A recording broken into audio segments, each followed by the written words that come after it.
The hidden psychology that keeps you broke. Mastering the mental patterns that quietly control your financial life. Preface. There is a reason some people work tirelessly and remain financially stressed, while others build wealth steadily without appearing to struggle. It is not luck. It is not intelligence. It is not even opportunity alone. It is psychology. So before we go any further, take a quiet moment, hold your cup of tea or coffee a little tighter, settle into your chair, and allow yourself to listen carefully, because what you are about to hear may challenge the way you have understood money your entire life. Money is never just about numbers. It's about perception, emotion, identity, fear, worth, conditioning, memory, social programming, survival instinct, ego. Most financial advice talks about budgeting, investing, saving, diversifying, compounding. Very little talks about why you sabotage yourself the moment your income rises, why you feel anxiety when your bank account grows, why you unconsciously return to financial chaos just when stability begins. This book is not about money management. It is about the invisible mental forces that decide whether you rise financially or stay trapped. If you are willing to look inward with honesty, what you are about to read may permanently change how you see your financial life. Introduction. The invisible script running your financial life. Before you earned your first paycheck, your financial destiny had already begun forming. You did not consciously choose your beliefs about money. They were absorbed. As a child, you watched how money moved in your household. You observed stress when bills arrived. You noticed arguments about spending.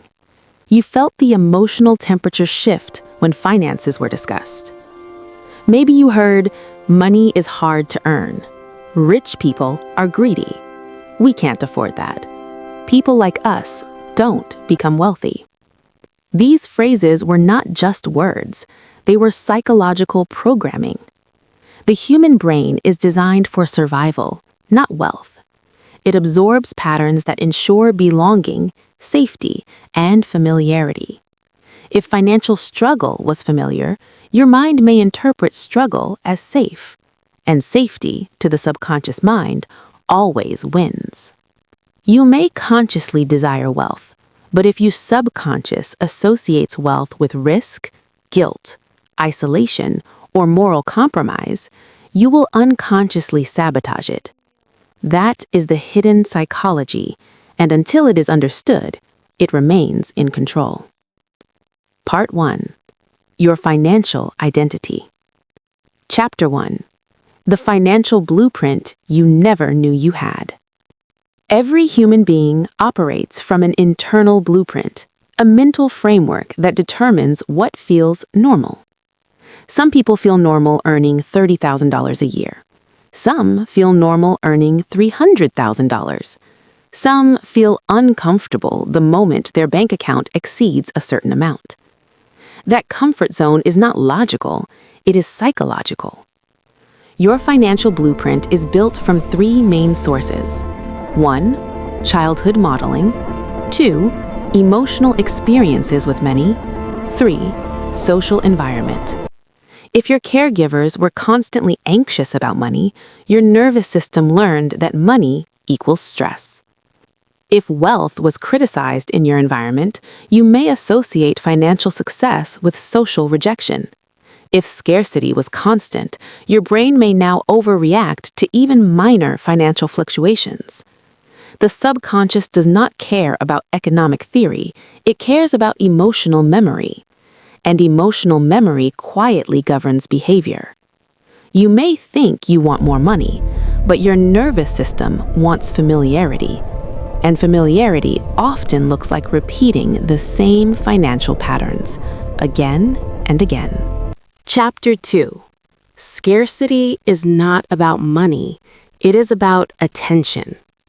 Scarcity is not simply having little. Scarcity is a mental state. When your mind perceives scarcity, it narrows focus, it tunnels, it prioritizes immediate relief over long-term growth. Imagine someone living paycheck to paycheck. Every unexpected expense triggers stress. The mind becomes occupied with short-term survival. How will I pay this? What if something else goes wrong? I need quick money. Under scarcity pressure, long-term thinking weakens. Investment feels risky. Planning feels distant. Discipline feels exhausting. Scarcity consumes cognitive bandwidth. This is why people under financial stress often make decisions that worsen their situation. It is not stupidity, it is neurological narrowing. The tragedy is this: scarcity creates the behaviors that reinforce scarcity. Overspending for emotional relief, avoiding financial planning due to anxiety, chasing fast money instead of building assets. The mind seeks comfort now, even if it costs security later. Breaking this cycle requires awareness of how scarcity alters perception. When you feel urgency, pause. When you feel panic, wait. When you feel pressure to act immediately, breathe. Clarity returns when urgency fades. Chapter 3: The Fear of Outgrowing Your Environment. Success is rarely destroyed by failure. It is often destroyed by fear of social displacement. Imagine earning more than your family ever did. Imagine building wealth beyond your childhood community. What happens psychologically? You risk becoming different. Humans are tribal creatures.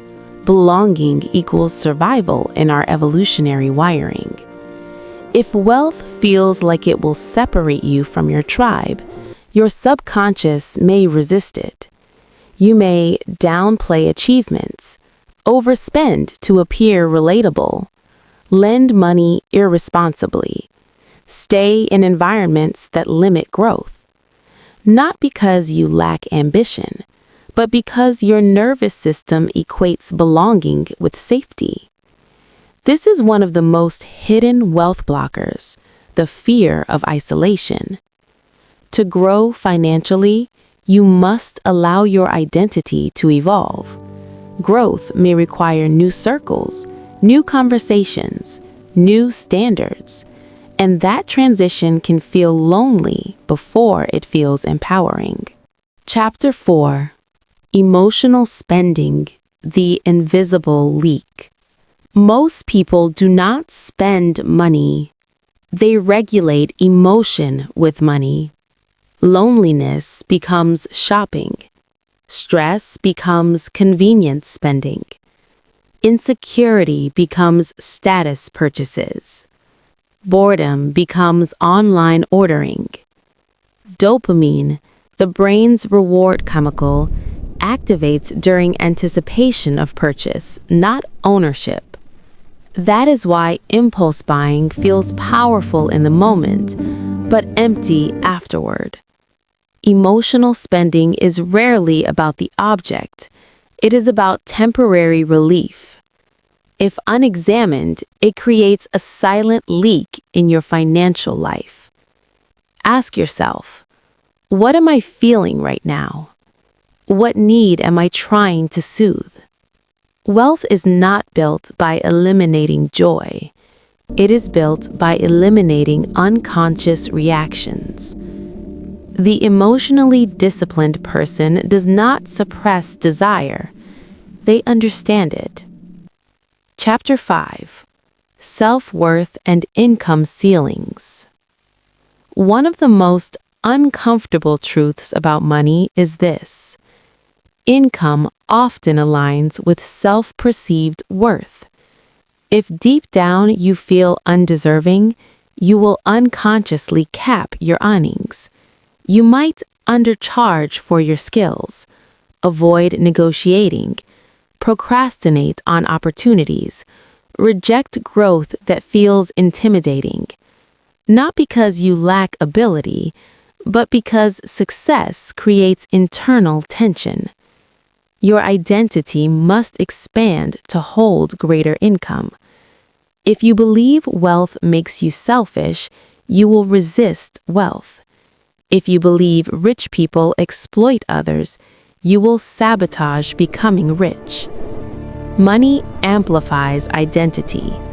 If identity feels unstable, money feels dangerous. The solution is not affirmations alone, it is confronting your beliefs honestly. What do you believe about wealthy people? What did you learn about success growing up? Who would you have to become to earn 10 times more? Your answers reveal your internal ceiling. Before strategies, before investing, before business models, there must be psychological clarity. You are not broke because you lack information. You may be broke because your mind is protecting you from a version of yourself it does not yet trust. Financial growth is identity transformation, and transformation begins with awareness. Part 2. The cognitive traps that quietly drain your wealth. Chapter 6. The comfort of immediate reward. The human brain evolved in environments where survival depended on immediate action. Eat when food appears. Rest when safety is found. Take the visible reward. The future was uncertain. But wealth is built in the opposite direction. Wealth rewards delayed gratification. Here lies the internal conflict. Your biology is short-term. Your financial future is long-term. When you choose a small pleasure today over a larger reward tomorrow, you are not weak, you are ancient. The brain releases dopamine when it anticipates reward. This chemical surge does not wait for logical analysis. It pushes action. That is why, 1. Swiping a credit card feels easier than saving. 2. Buying now feels more satisfying than investing. 3. Immediate comfort defeats distant security. The mind discounts the future. Psychologists call this temporal discounting, the tendency to value immediate rewards more highly than future ones. Wealth requires retraining this instinct, not by eliminating pleasure, but by learning to experience pleasure in progress, not consumption. The wealthy mind learns to enjoy watching investments grow, increasing skill mastery, expanding influence, compounding discipline. When progress becomes the reward, the biology aligns with prosperity. Chapter 7. Loss aversion. Why you fear investing. Studies repeatedly show that people feel the pain of loss more intensely than the pleasure of gain. Losing $100 hurts more than gaining $100 feels good. This is loss aversion. Now, consider investing. Markets fluctuate, prices drop temporarily, uncertainty exists. To the logical mind, volatility is normal. To the emotional brain, volatility feels like danger. So what happens? You avoid investing. You sell too early. You panic during downturns. You hold cash excessively. Not because the opportunity is flawed, but because your nervous system is wired to avoid pain. Loss aversion keeps many people financially stagnant. They avoid calculated risk entirely, confusing discomfort with danger. Wealth requires tolerating controlled uncertainty. The key is not eliminating fear, it is redefining it. Ask yourself, is this actual threat, or is this emotional discomfort? Growth feels unstable at first. Stability often feels familiar, even when it is financially limiting. Chapter 8. Social Comparison, the Invisible Pressure. You do not evaluate your wealth in isolation. You compare to coworkers, to friends, to strangers online. Comparison is ancient. In tribal societies, status meant access to resources. The brain still interprets status signals as survival cues. But modern comparison is distorted. You see curated lifestyles, highlight reels, illusions of constant success. This triggers two dangerous reactions. One, inferiority, leading to insecurity spending. Two, competition, leading to reckless financial decisions. Luxury purchases are often less about enjoyment and more about signaling. The tragedy is that signaling wealth often prevents building wealth. True financial growth is quiet in the beginning. It looks ordinary. It lacks visible glamour. Comparison shifts focus from internal progress to external appearance. The wealthy mindset measures net worth growth, skill accumulation, asset creation, freedom expansion, not applause. If you constantly measure yourself against others, you lose track of your own trajectory. Wealth requires internal metrics. Chapter 9. The Ego and Financial Self-Sabotage. The ego is not arrogance. It is the constructed identity you protect. If your identity is built around struggle, sacrifice, or being the underdog, financial success may threaten that story. Some people unconsciously sabotage progress because it disrupts identity. You may miss deadlines, avoid scaling opportunities, pick unnecessary conflicts, overspend during success. Why? Because stability feels unfamiliar, and unfamiliar feels unsafe. The ego prefers consistency, even if it is dysfunctional. To build wealth, you must detach your identity from your past narrative. You are not your financial history. You are not your childhood limitations. You are not your early failures. Growth requires rewriting the internal story. Part 3. Reprogramming the Subconscious. Chapter 10. Awareness before action. You cannot change what you do not see. Most people believe their financial behavior is rational. They assume that every purchase, every investment decision, and every financial reaction is based on logic. But in reality, much of what you do with money is automatic. It happens beneath the surface of conscious thought. Most financial patterns operate automatically. You react before you reflect. A sudden urge to buy something you did not plan for, a quiet feeling of anxiety when you check your bank account, an unexplained hesitation when an opportunity to increase income appears.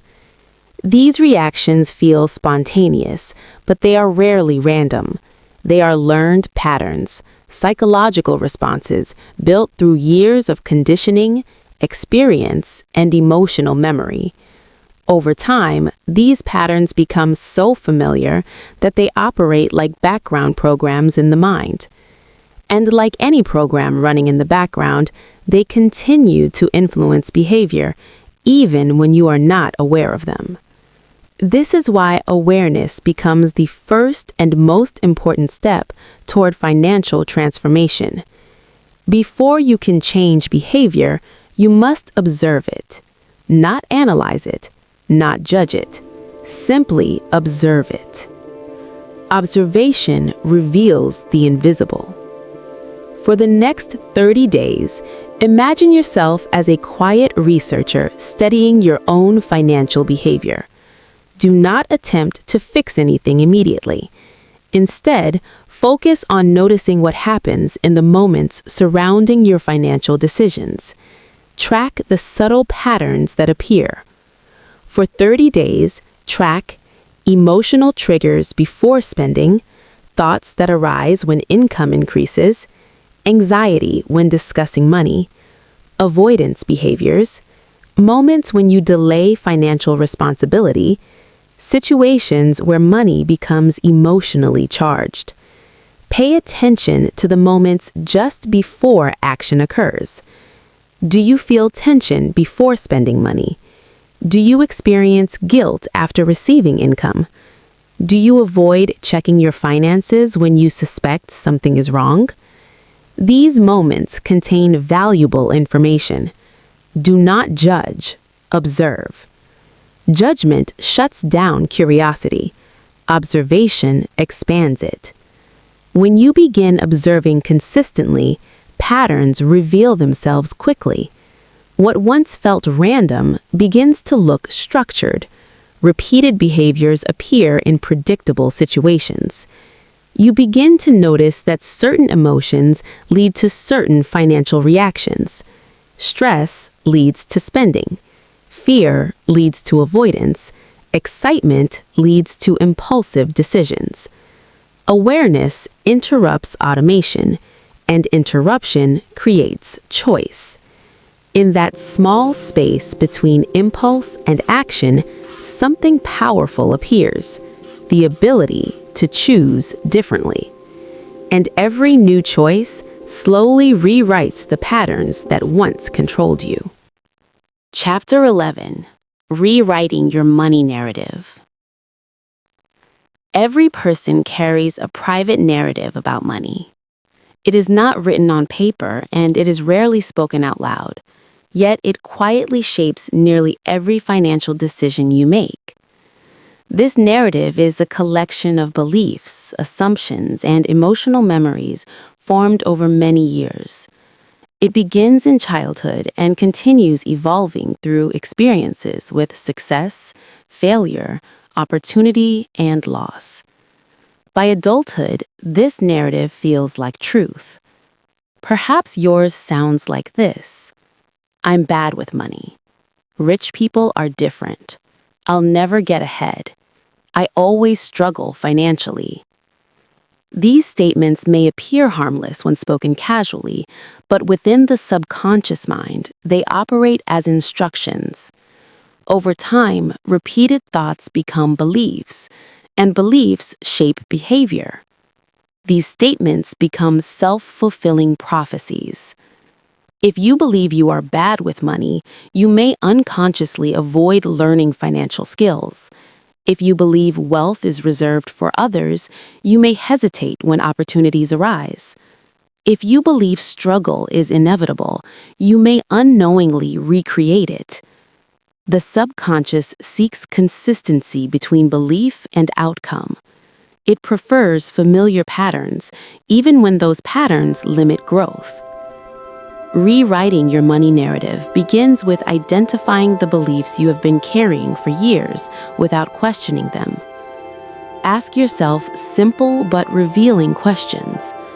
What did my family believe about money? How did people around me talk about wealth? Did I learn to see money as freedom or as stress? Many people discover that their beliefs about money were inherited rather than chosen. Once these beliefs become visible, you can begin reshaping them. To rewrite the narrative, identify the old belief clearly. Challenge its origin. Ask whether this belief is truly yours or whether it was absorbed from someone else's experience. Then, replace it with a grounded, believable alternative. Not blind optimism, but empowered realism. For example, old belief: I always struggle financially. New belief: I am learning financial discipline and my skills improve each month. The new belief does not deny difficulty. Instead, it introduces possibility and growth. Beliefs shift gradually. Repetition matters. Evidence matters. Each time you act in alignment with the new belief, the mind receives proof that change is possible. Your brain rewires based on consistent reinforcement. Over time, the new narrative becomes natural. What once felt unfamiliar becomes the new default. And with a new narrative guiding your behavior, your financial reality begins to shift. Chapter 12. Building Emotional Tolerance. Wealth expansion creates emotional discomfort. This is a reality rarely discussed in financial conversations. Most people imagine that earning more money automatically creates comfort and security. But financial growth often introduces new pressures, responsibilities, and unfamiliar environments. Larger investments create anxiety. Higher income creates responsibility. New environments create uncertainty. When someone who has lived within a certain financial range suddenly begins operating at a higher level, the experience can feel surprisingly uncomfortable.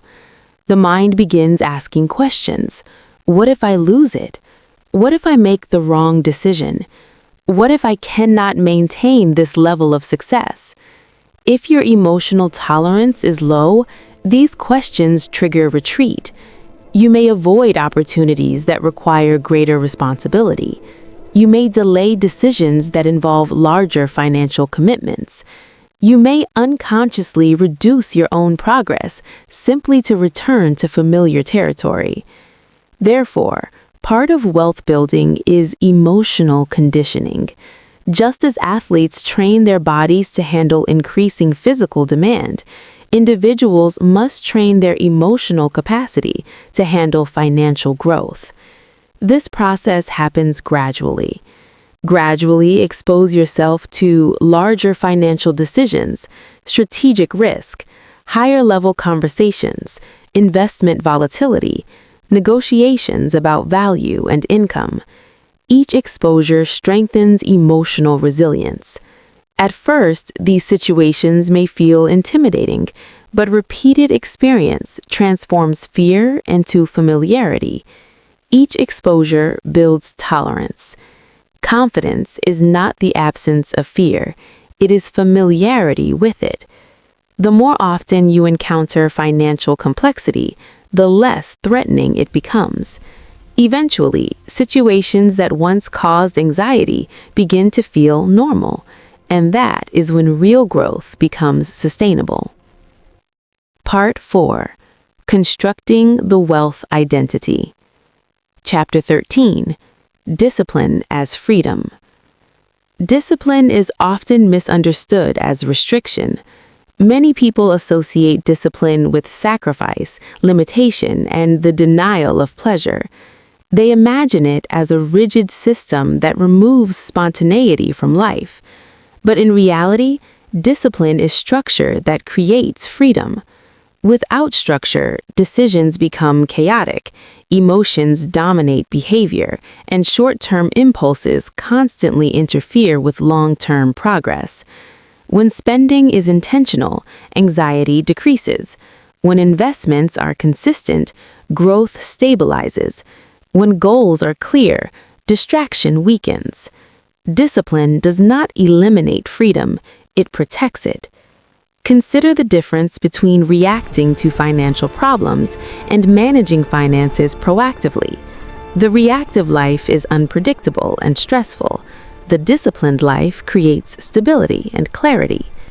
Discipline reduces chaos, and chaos is expensive. Unplanned purchases, missed opportunities, emotional decisions, and financial neglect all carry hidden costs. Over time, these small moments of disorder accumulate to significant financial consequences. Financial order begins with small, repeated behaviors. Simple habits, practiced consistently over time, shape the direction of your financial life. Examples include automated saving, consistent investing, regular financial review, skill improvement, and strategic spending. These behaviors may appear ordinary, but their impact compounds. The wealthy identity values systems over impulses.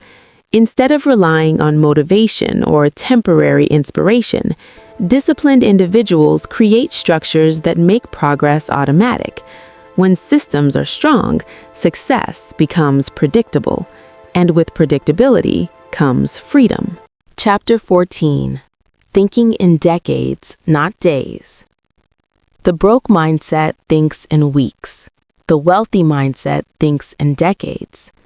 This difference in time perspective quietly shapes nearly every financial decision. When your focus is limited to the immediate future, small setbacks appear overwhelming. Temporary losses feel permanent. Progress seems slow and discouraging. Short-term setbacks feel catastrophic when your time horizon is narrow. But when you extend your perspective, those same setbacks become minor fluctuations within a much larger journey. A market decline lasting a few months is insignificant within a 20-year investment timeline. A slow year in business becomes a learning phase within a long career. When you adopt a long-term perspective, volatility becomes temporary.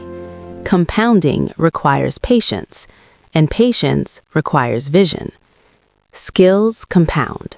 Reputation compounds. Investments compound.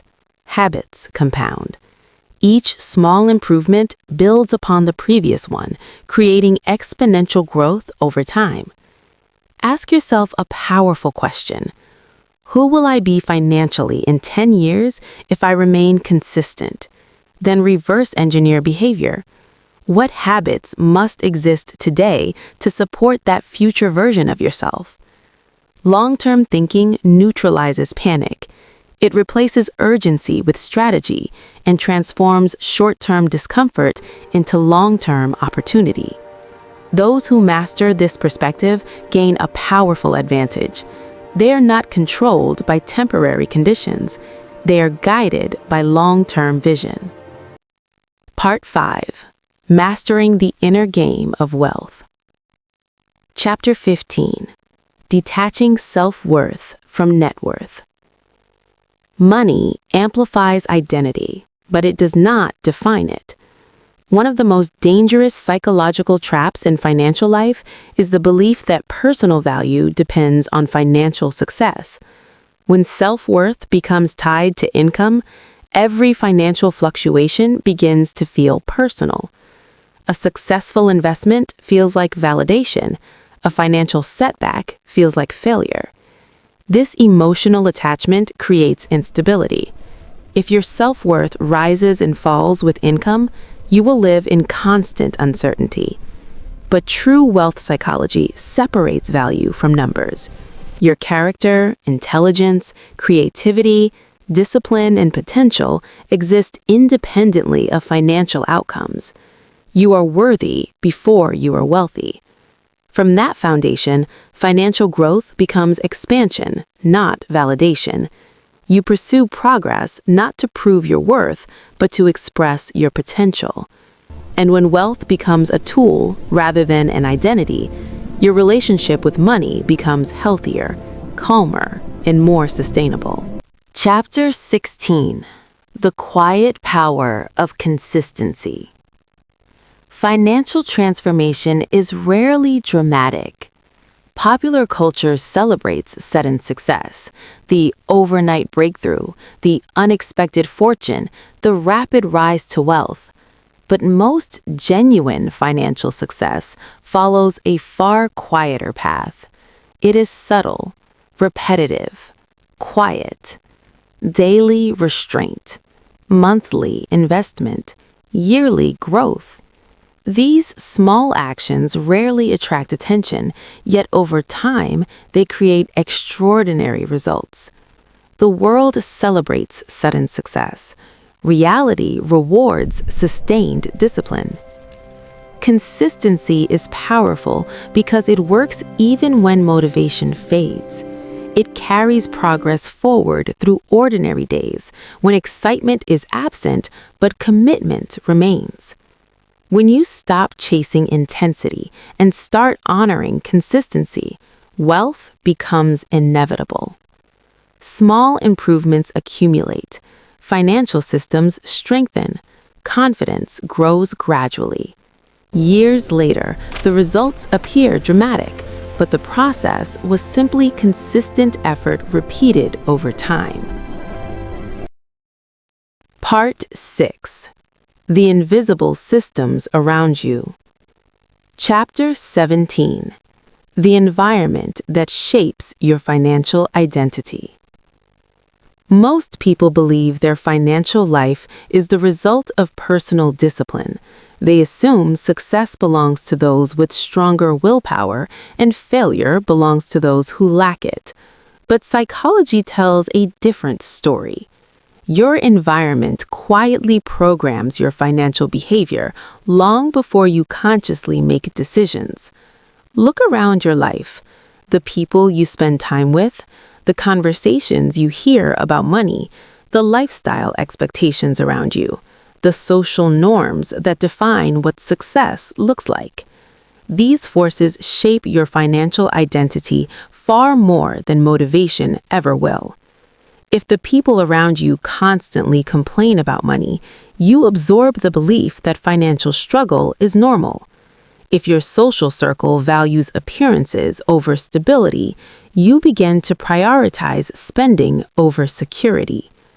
If the culture around you celebrates consumption but rarely talks about investing, your mind learns that spending is reward while saving feels like deprivation. This conditioning happens quietly. No one teaches it directly.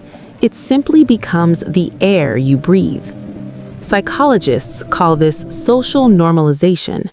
Your brain constantly adjusts its behavior to match what it believes is normal within its environment. If financial chaos is normal around you, stability will feel uncomfortable. If debt is normal around you, living debt-free may feel strange. The environment does not just influence your habits, it defines what your brain believes is possible. And until you consciously redesign that environment, your financial identity will keep drifting back to what feels familiar. Chapter 18. The Hidden Cost of Social Comparison. Human beings are not naturally good at measuring success. Instead, the brain relies on comparison. Not comparison with the past, comparison with other people. This psychological habit quietly distorts your financial decisions. When someone in your social circle buys a new car, your brain interprets it as a signal.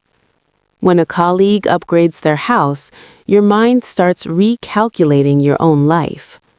When friends post vacations, luxury purchases, or lifestyle upgrades online, the brain begins asking an uncomfortable question. Am I falling behind? But comparison is deeply flawed. You are comparing your financial reality to someone else's highlight reel. You see the car, you do not see the loan. You see the house, you do not see the mortgage pressure. You see the lifestyle, you do not see the anxiety behind it. Yet your brain responds emotionally as if their life represents the standard you must reach. This creates what psychologists call status anxiety, the fear that your life is not measuring up. And status anxiety is one of the fastest ways to destroy financial stability, because it convinces you to spend money for one purpose, to maintain psychological dignity. But wealth is rarely built through comparison. It is built through independence from comparison. The moment you stop measuring your life against others is the moment your financial decisions finally become rational. Chapter 19. The Illusion of Future You. Human psychology contains a strange blind spot. You treat your future self like a completely different person. When you overspend today, you unconsciously believe that future you will handle the consequences. Future you will save more. Future you will work harder. Future you will fix the damage. But the truth is simple. Future you is still you. The same habits, the same impulses, the same psychology. Research in behavioral economics shows that people mentally disconnect from their future selves in the same way they disconnect from strangers. This explains why saving money often feels like a sacrifice. Your brain interprets it as giving resources to someone else. But when you spend impulsively, the reward is immediate and personal. This mental separation creates a dangerous pattern. Short-term pleasure becomes more powerful than long-term stability, and over time, that pattern becomes automatic. The people who build financial security eventually learn to collapse this psychological distance. They stop thinking about future me and instead begin asking a powerful question. What kind of life am I building for the person I will become? The moment your future self feels real, your financial decisions begin to change. Part 7. The Emotional Traps of Money. Chapter 20. The Emotional Spending Loop. Many financial problems are not caused by poor planning. They are caused by emotional regulation. Money becomes a coping mechanism. Stress triggers spending. Boredom triggers spending. Loneliness triggers spending. Even celebration triggers spending. The brain begins associating purchases with emotional relief. A new item creates a short burst of dopamine, the chemical responsible for motivation and pleasure. But the relief is temporary. Soon, the emotion returns, and the brain learns the pattern. Feel bad, spend money, feel temporary relief. Over time, this becomes a self-reinforcing emotional loop. The problem is not the purchase itself. The problem is the psychological dependency behind it. When spending becomes emotional medicine, financial stability becomes almost impossible, because emotions are unpredictable, and emotional spending rarely has limits. The individuals who escape this trap develop emotional awareness. They begin noticing the difference between a genuine need and an emotional impulse. That awareness alone can interrupt the spending loop. Chapter 21. Fear of losing money. Strangely, the fear of losing money can be just as destructive as reckless spending. Some people avoid financial growth entirely because of this fear. They hesitate to invest. They avoid opportunities. They keep their money idle because safety feels more comfortable than uncertainty.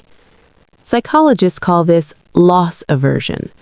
The pain of losing money is psychologically twice as powerful as the pleasure of gaining it. This means your brain naturally prioritizes avoiding losses over creating gains. While this instinct once helped humans survive in dangerous environments, it can quietly sabotage modern financial growth. Because wealth rarely grows without calculated risk. The goal is not to eliminate fear. The goal is to understand it. Fear becomes dangerous only when it controls decisions instead of informing them. The people who build financial stability do not eliminate uncertainty. They simply learn to coexist with it. Chapter 22. The Identity Trap. One of the most powerful psychological forces in your financial life is identity. You behave in ways that reinforce the story you believe about yourself. If you believe you are bad with money, your behavior will unconsciously prove it. If you believe wealth belongs to other types of people, your mind will quietly resist becoming one of them.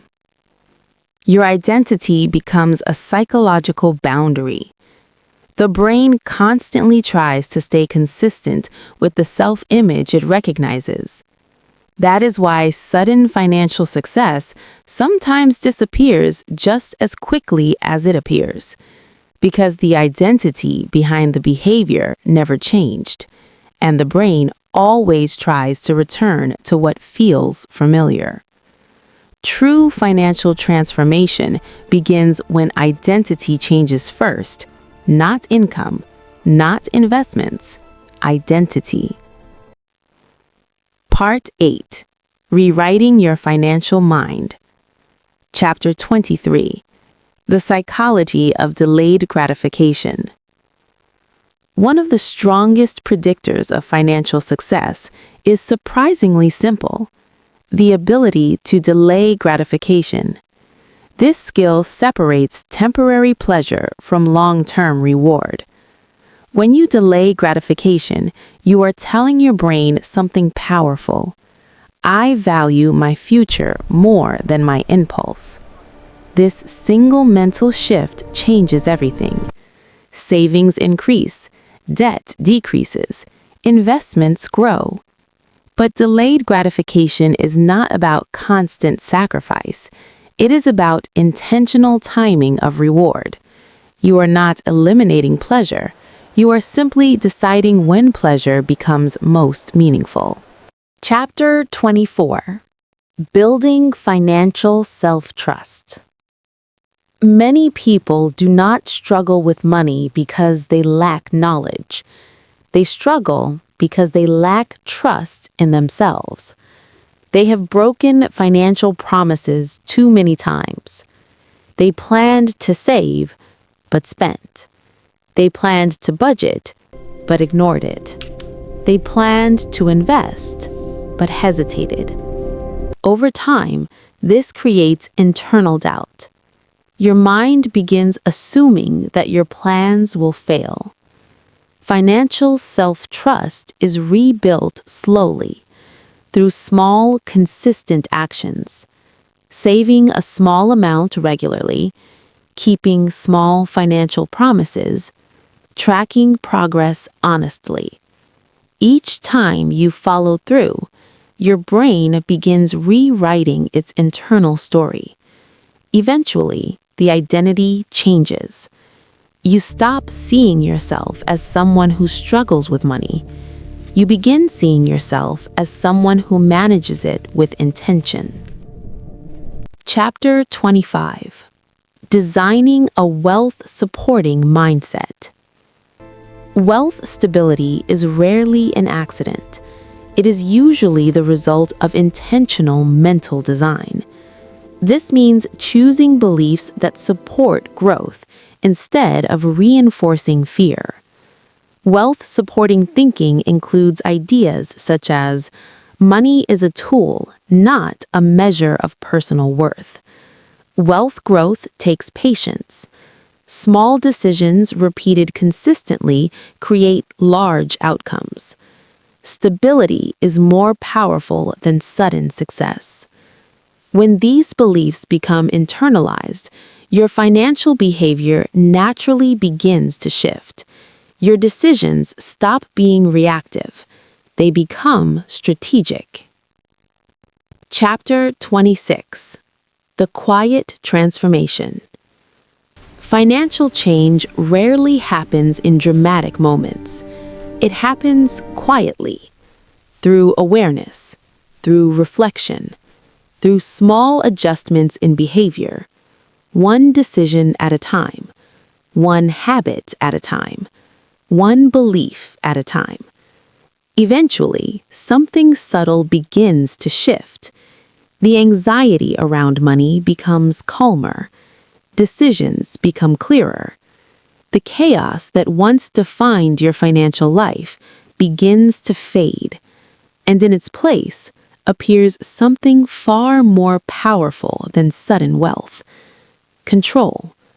The hidden psychology that once kept you broke no longer controls your life, because now you can see it.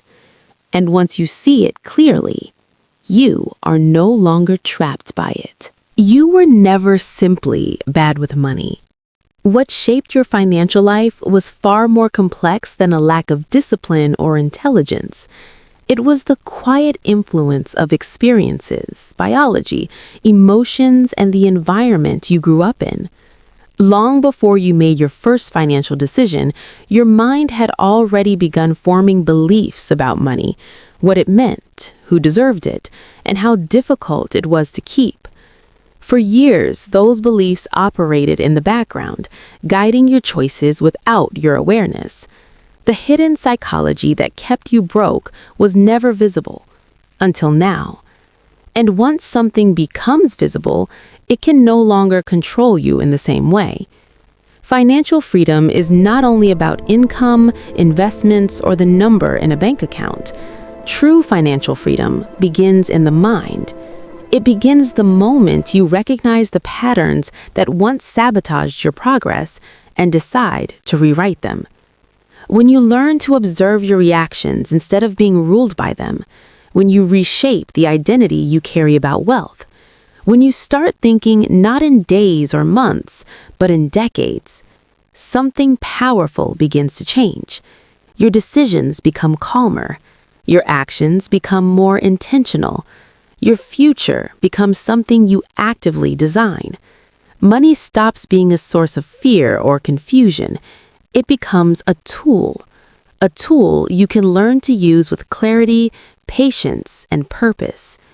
Master your reactions, master your identity, master your timeline, and slowly, almost quietly, something remarkable happens. Money no longer controls you. You begin to control it. And if these ideas have opened a new way of thinking about money and the mind, then remember, this is only the beginning of the journey.